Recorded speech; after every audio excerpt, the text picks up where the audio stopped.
Welcome to this episode of The People Dividend. I'm your host, Mike Horn, and I am, as I always start these shows, thrilled to have as our guest today Kevin Wilkins. And I'm going to give him a middle initial because it figures into his bio. Kevin N. Wilkins. And Kevin is the founder and chief executive officer of TrepWise, and I'm going to let him tell the story of TrepWise in a little bit. But it's a strategy consulting firm. It's got a mission to unlock the potential of purpose-driven organizations by aligning people, process, and vision. And I think that's what got me. That's raised all of my interests. That's made me want to have Kevin as a guest on the People Dividend as we explore leadership strategies for unlocking potential. I just say, aligning people, process, and vision. I have some new ebooks up on the website that I'd encourage you to go find. One is an homage to Marv Weisbord, who wrote Organizational Diagnosis, and it just extends some of those ideas. But Kevin's got 35 years experience in nonprofit, corporate, and private ventures. He's built a strong team of consultants at TrepWise. He's worked with over 600 purpose-driven organizations. That's the career advice I'll always give is that, for me, it's always been about finding a purpose-driven organization. I think it really anchors, it helps to anchor your values. It helps you to step in certain ways. But Kevin, in some ways, it's sort of still recent, moved to New Orleans, served as entrepreneur in residence and chief operating officer for the Idea Village. Before he started this gig, TrepWise, I don't think it's a gig. We'll talk about it. That don't mean to be diminutive, but I'm looking forward to exploring it. His early experiences working in the New Orleans ecosystem with for-profit, not-for-profit, and public entities led him to solidify his vision for TrepWise, thriving communities nourished by good ideas. The company, established in 2013, so we're at a 10-year plus mark, believes that good ideas that make real impact can come from anywhere and anyone. When solving problems or addressing opportunities for purpose-driven organizations, TrepWise puts people at the center of their work. The resulting solutions empower people to drive progress from where they sit. That's wonderful. Uniquely, TrepWise uses this human-centered approach, I call it a people-centric approach, to drive change and create solutions at all levels, the systems levels, the organizational level, the project level. Kevin serves on many boards, Kevin N. Wilkins, currently City Year for New Orleans, Collegiate Academies, the French and Montessori Education, Inc., Tulane Hillel, Dartmouth Hillel, Institute of Mental Hygiene, Truro Synagogue, Jewish Endowment Foundation of Louisiana, and formerly for the Foundation for Science and Mathematics Education, Jewish Federation of Greater New Orleans, Louisiana Children's Museum, and Propeller, a force for social innovation. He's also been a member of the Young Presidents Organization for the last 20 years. Kevin is a graduate of Dartmouth College, holds an MBA from Harvard Business School. He's held executive leader positions with Procter & Gamble, Fidelity Investments, State Street Research and Management, recognized by Young Leadership Council, YLC, as the 2019 Role Model of the Year, by Louisiana Life as the Louisiana of the Year 2021 for Business, and by City Business as a 2021 Icon honoree. Hey, these are some big accomplishments. He has also been named among the top New Orleans 500 most influential, involved, and inspiring business leaders by Biz New Orleans. TrepWise has also been named one of the best places to work by City Business for the last 7 years. So, he lives in New Orleans. And Kevin, I know that only scratches the surface. So welcome to the People Dividend. Why don't you say some things about yourself? I want to hear all about TrepWise and how it relates to your wife's name. Mike, I appreciate that. Yes, I think my story begins with I married a woman from New Orleans. I am from New Jersey originally.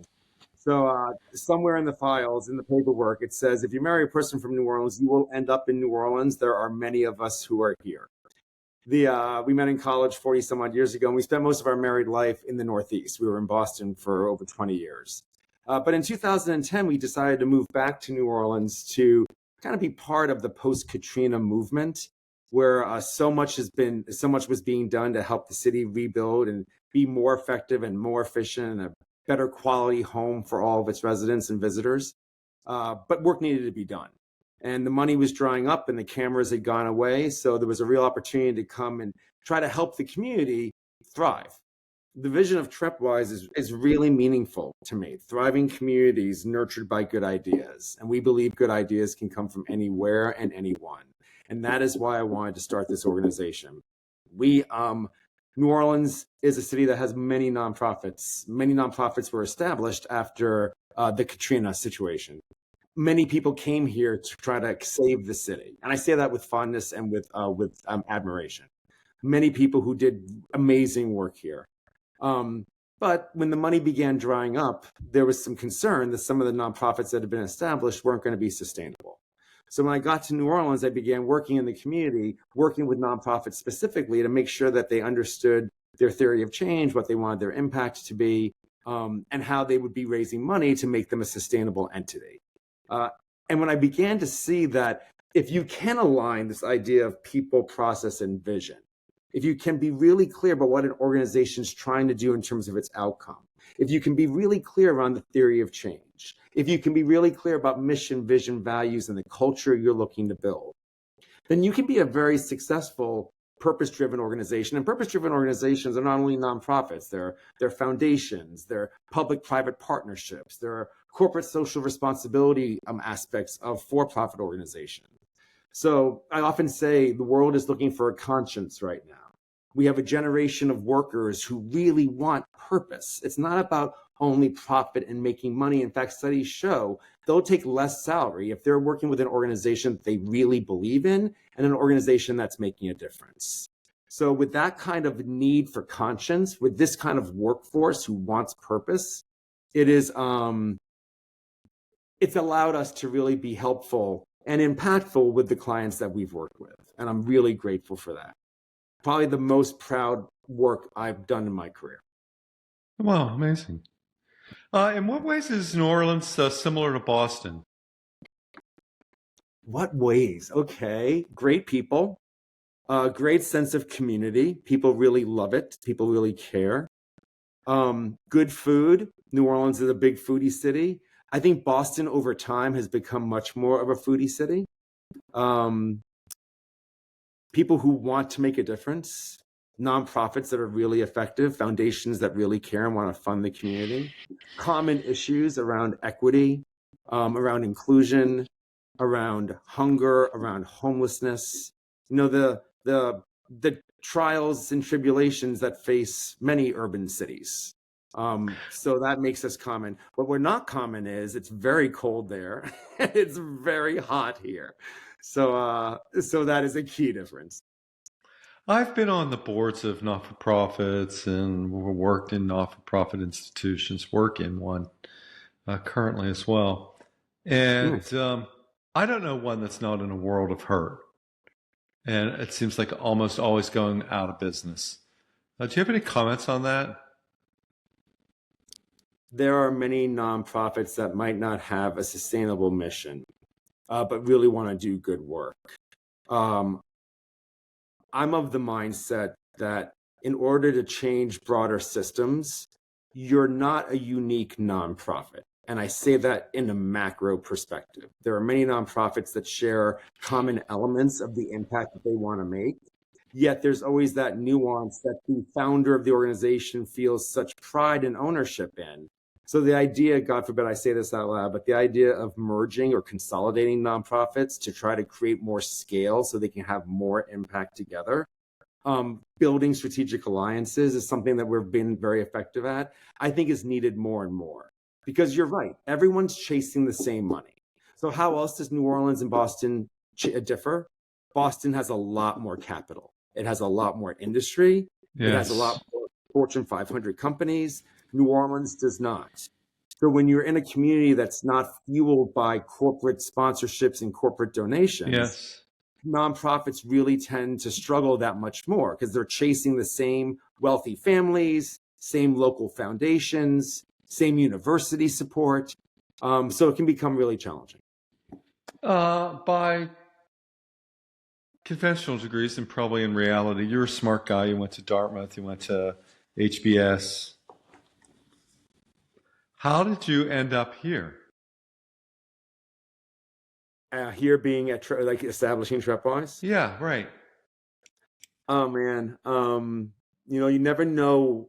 One saying as a Kevinism, you never know what choice is going to change your life, right? So make sure every choice you make is intentional.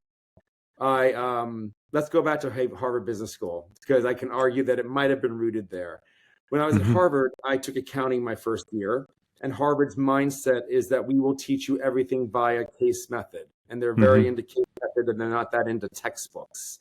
Well, I would argue that there are certain classes that require a textbook, and I thought accounting was one of them. So I really struggled. I had a very strong marketing background from Procter & Gamble, but I had no accounting. And I remember walking into the exam as if it were yesterday, saying to myself, I have never failed a class in my life. This is going to be an interesting experience. And I remember taking the exam and realizing that I could do the baseline numbers. The numbers weren't that complicated, but the crux of the exam was what type of accounting principles should be employed here. And the way the organization was structured, everyone hated each other. No one was talking to each other. Everyone they hired in finance was being either fired or they left. It was a mess. Culturally, it was a mess.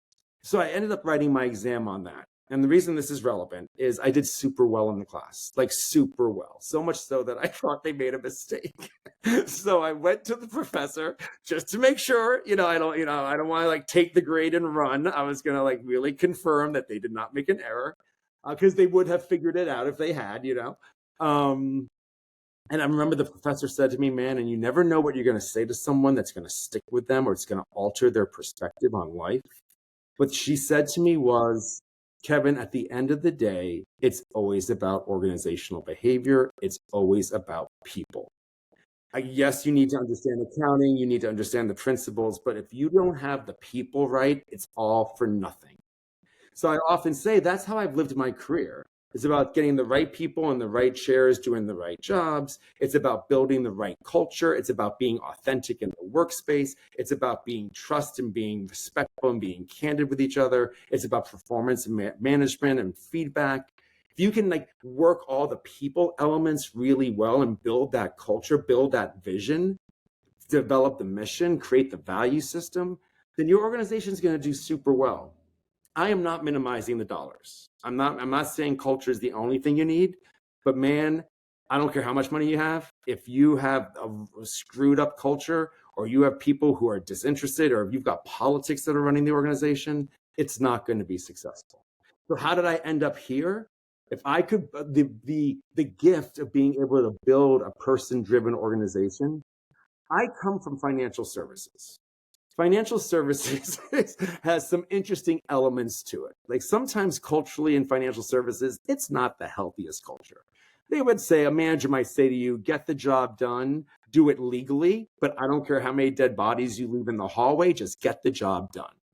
I didn't really thrive in those types of environments. I thrived in the more of the how you get the job done is also very important. So be collaborative, be trustworthy, do what you say you're going to do, et cetera, but still get the job done. I would never say that I worked for a financial service company that was totally human-centered. I've worked with financial services companies, some of whom were better managing people, others were not great at managing people. If I was able to build an organization that wants to make an impact in the community and wants to make other organizations make an impact in community, then I needed to make sure that we walked the talk, that we are human-centered, we really care, we've got clarity around where we're going, we've got clarity around a vision and a mission. There is a need in this marketplace that's really apparent. I think I can build a team that can really effectively address that need. What a gift to be able to do it on the ground level. When you move to New Orleans, it's somewhat of a non-traditional society, I would say. It's not, you don't have your normal career paths here. There aren't many financial service organizations, none of whom are based here. Many have offices here, like the JP Morgans of the world, but there's not a lot of industry. So my career in Procter & Gamble and financial services, that wasn't going to be a thing in New Orleans. If I wanted to have a senior role at any of the larger firms here, they were all taken and no one was leaving, you know? So it really allowed me to step back and say, what do I want to do? Like I always say, a career with intention is the rewarding career. And I would argue my career in financial services was more a path that was given to me. And if I kept working really hard and I kept my head down and I got the stuff done, I would continue to advance on this path. I would not argue it was the most intentional career, but it was a career that was laid out and I understood the rules and I understood how to get ahead. Here, that was not existent. So I had to create a path and I had to do it with intention. And the reason we've ended up here 11 years later with a really successful strategy consulting organization filled with people who really care is because it started with someone who really cares. And it starts with an organization that really, really does value people. So how can you help organizations work with their people, make a difference better, have people who really care? And what are who are the influencers to you? I mean, you know, for me, as I was writing The People Dividend earlier this year, out later this year, I thought about Maslow, I thought about Rogers, I thought about my mentors, Charlie and Edie Seashore, certainly Peter Block. And how about you? Like, who informed how you think about these topics? I've done a lot of reading as you have as well. So there's lots of like different authors that have Mm-hmm. been, you know, helpful in terms of like learning about concepts. But the people who have really been the most like influential in my life are the accounting professor at Harvard Business School, Mm-hmm. my grandfather, who said, you know, he didn't graduate high school. He was a depression person and he had to go to work real quickly. And like he had very little education, but was one of the smartest men I ever knew. And he would say to me when I got into Harvard Business School, he was 90 at the time. And he said, I'm real proud of you, but just remember, it's not where you go that matters. It's what you do with the education you have. Never get caught up in the fancy schools. Remember who you are. At the end of the day, Kevin, they can take everything away from you. The only thing that you have left is your character.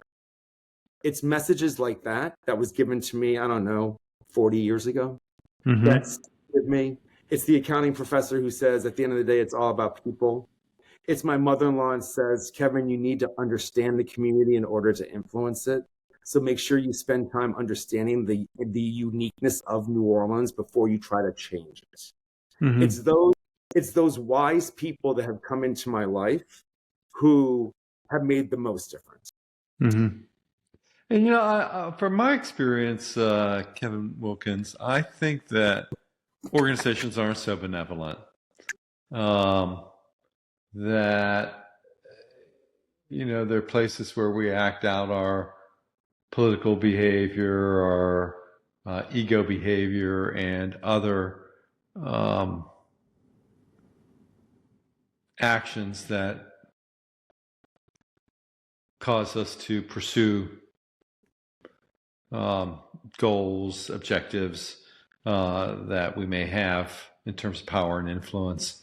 Sure. So, how do you, you know, begin to reconcile all of that in this kind of work that you're doing that brings change at team and organizational and other systems levels?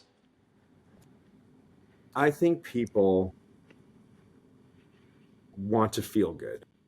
And I Mm-hmm. think people want to believe in a better future. I think people believe in hope. Yes, people can be self-interested just by human nature. But the question becomes, how do you create an environment where those self-interests perhaps is mitigated by Mm-hmm. by a value system that you really live by? I remember when I was at Fidelity Investments way back when, I had a Mm-hmm. manager I found very confusing. She would say one thing to me, we do it this way, and then she would do it like the total opposite way. That was very disruptive. And I was confused. And I went to a friend of mine there and I said, you know, I don't get it. She says one thing and she does another. I just am so confused.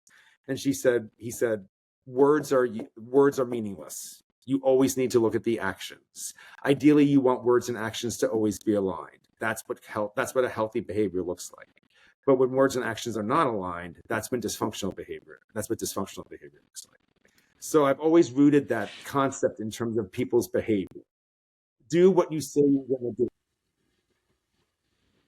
Mm-hmm. Build a system where people's self-interest can be aligned. So you might have a self-interest in terms of making the world a better place, or helping solve the homeless problem, or creating pathways for opportunity youth. That might be something you really value. That's great. That's great.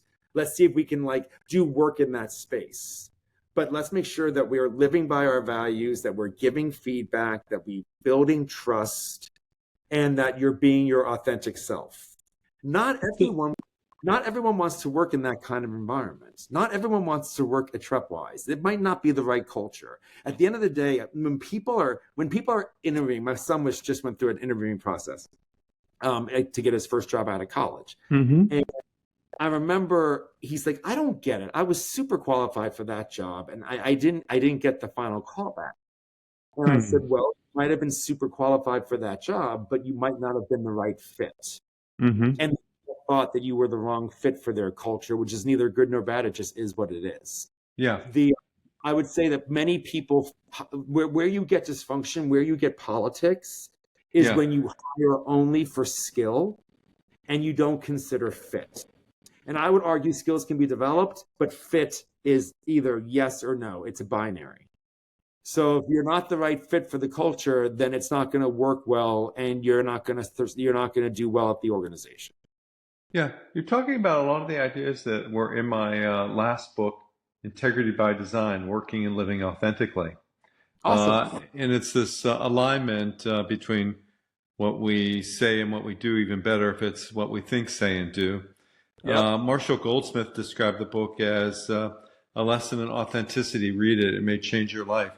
That's a fantastic. And a lot of this next book, The People Dividend, podcast by the same name, extends these ideas about leading with respect and dignity in the workplace. And so it sounds like there is, a lot of synergies in the work that we do. But I am curious, to start at the top is, what is a purpose-driven organization to you?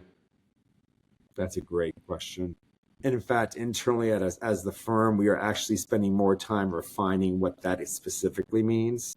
And in the most general space, it's an organization that is making a meaningful impact and is looking to create outcomes that are solving some major society issue of sorts. Now, that's so many nonprofits fall into that. Nonprofits are very mission driven, and they want outcomes, whether it be for affordable housing or human trafficking, destroying human trafficking, creating more places to have affordable housing, whatever the mission might be. There are some purpose-driven organizations that you might not totally dig the purpose, right?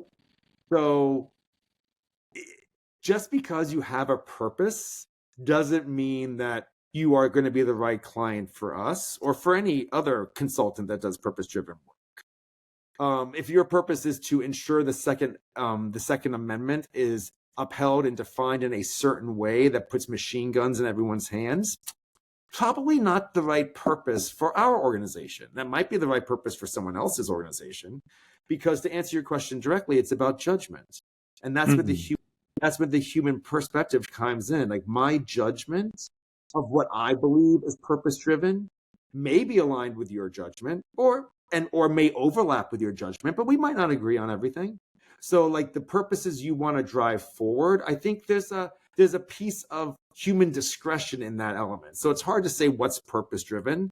You can easily define it by saying it is a clear mission to address some sort of societal issue that you perceive. But just because you perceive the issue doesn't mean that the issue is real.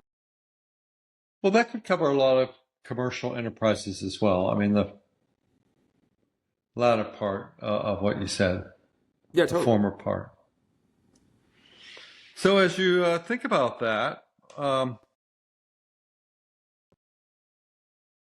what do you think cultivates or makes one of the best places to work by City Business? 7 years, TrepWise. Oh man. It's living the talk. Hmm. It's making sure that, you do have a culture where people feel valued. It starts with the mission, it starts with the vision, it starts with values, it starts with job descriptions and role definition and org structure that's clear. It starts with career pathing, making sure people understand like where they can go in the organization. Hmm. It's about Hmm. professional development, it's about giving feedback, it's about being respectful. It's about introducing laughter in the workplace. It's about not taking yourself so seriously. It's about the quality of what we do and the difference that we make. It's about satisfying the clients. There's a whole list of variables that I think impact the right culture to make the organization one of the best places to work. It doesn't mean it's fun all the time. It doesn't mean everyone loves their job every single minute. That's not feasible and that's not realistic. But it does mean that people feel like they're cared for. It does mean that Hmm. you bring your authentic self into the workplace. It does mean that trust does exist and it's a safe environment to have tough conversations. It does mean that we've got communication protocols in place to ensure that everyone feels heard and everyone's being respected. It's it's choreographed. Many organizations we've worked with says, well, we don't really have a culture. And I'm like, oh, Mm. probably do, and it's probably not great. So when I talk about like intention, um, culture needs to be done intentionally. Now, let me be clear. I describe the culture that I think creates the best place to work. Let's go back to financial services. There may be some financial services organizations who don't care how many dead bodies they leave in the hallway. They want to make the right decision for their investors. They're going to be aggressive. Those who work the longest hours are going to win because the investors will benefit. It's about ROI, it's about profit margins, and it's about compensation and being rewarded. Okay. There are some people who will absolutely dig that culture. Not sure it would win best places to work, maybe with the feedback from the employees because they're making money and they're doing well by their clients. The how they're doing it might differ from what I would value in the workplace, but you attract the people who will thrive in the culture that you're building, right? So there are some people who would love that kind of culture. So that's when And it goes back to fit. Remember I was saying uh-huh. about skill and fit? You need to ensure that you're bringing in the right people that are going to fit into the culture you're trying to build, because every time you add a person into the mix, the system changes. So you have a Mm. system, you hire people into it, the system by definition changes. You need to ensure that every time you hire someone into it, that it's being strengthened. Hmm. And how do you do that as an organization gets larger? I know, right? That becomes harder and harder. That's when you need to have systems in place. That's why like HR really and people management and people officers or whatever the new fancy terms are for people who do human resource management for organizations, making sure you've got culture surveys in place, making sure you've got the job descriptions correct, making sure you have onboarding, you've got feedback, you've got professional development. You got to automate the processes. When we talk about aligning people, process, and vision, we live that every day. You need to ensure that the processes are built to allow the culture to continue to thrive as it moves forward, as it gets bigger and bigger. You need to make sure your hiring process is really rigorous. You need to make sure that the feedback is really rigorous. It's easy as you grow to just get sloppy. Like it's a 5-person firm is different than a 15-person firm, is different than a 30-person firm, is different than a 100-person firm. With more and more people, you need more and more systems and processes, and ensure that the personal touch is still there, that people feel cared for, that they're not a number. That certainly creates dividends in terms of performance and engagement. 100%. Wonderful. Well, it's been such a delight to be in conversation with you today, Kevin Wilkins, founder and CEO of TrepWise.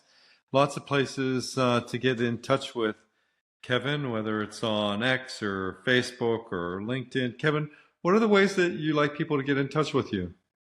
Well, you can go to our website, trepwise.com, and you'll learn more about what we do from a nonprofit strategic planning point of view, our systems work that we do. You can email me directly at kevin@trepwise.com. And you can follow us on social media. Oh, wonderful. It'll all be in the show notes as well. for those who want to catch up with Kevin Wilkins, founder and CEO of TrepWise. I've learned a lot about not-for-profits and thinking about purpose and mission again, and how all of that helps to create and construct places where people can do their best work and hence grow in ways that are important to them. So thank you so much, Kevin Wilkins. Been a pleasure. And if you were to, offer folks one piece of advice as we move into the end of the year, what would that be in terms of fostering, developing, cultivating any of the concepts that are important to you? As we enter the last 6 months of this year, make sure you check in on the impact that you're looking to make, that the metrics you've defined as success, make sure that you're measuring the work that you do.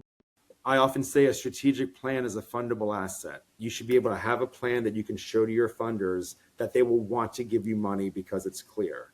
The only way that that's going to work is if you're evaluating the work as you go and you're pivoting as you need to pivot.